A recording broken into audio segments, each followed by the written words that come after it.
សួរនិងសួស្តីអ្នកទាំងអស់គ្នាស្វាគមន៍សាជាថ្មីមកកាន់ការរៀនភាសាចិនថ្ងៃនេះខ្ញុំនឹងចែករំលែកអ្នកទាំងអស់គ្នាបន្តទៀតជាមួយនឹងភាសាចិនហើយខ្ញុំសង្ឃឹមថាអ្វីដែលខ្ញុំចែករំលែកទៅអ្នកទាំងអស់គ្នានឹងទទួលបានហើយក៏ចេះពីការចែករំលែករបស់ខ្ញុំចាអញ្ចឹងកុំភ្លេចរៀនសរសេរនិងរៀនទន្ទិញពាក្យដែលខ្ញុំចែករំលែកទៅកាន់អ្នកទាំងអស់គ្នាអញ្ចឹងពាក្យទី1អានថាជីហុយមានន័យថាឱកាស机会ឱកាសពាក្យទី2អានថា画图គូគំនូរពាក្យទី3ជាទទួលពាក្យទី4ពីស័យប្រកួតប្រជែងឬក៏ប្រណាំងចាពីស័យពាក្យទី5អានថា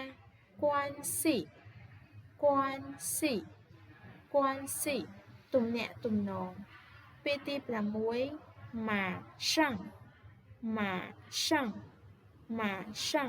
ប្រញាប់ឬក៏ភ្លាមចា马上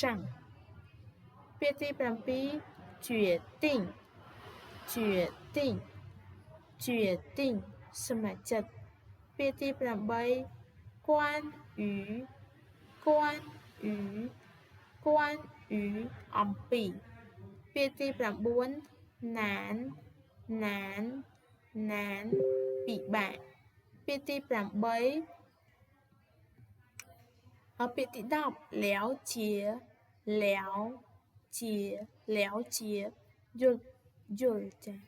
យល់了解ពាក្យទី11坐អង្គុយពាក្យទី12结束បញ្ចប់ពាក្យទី13清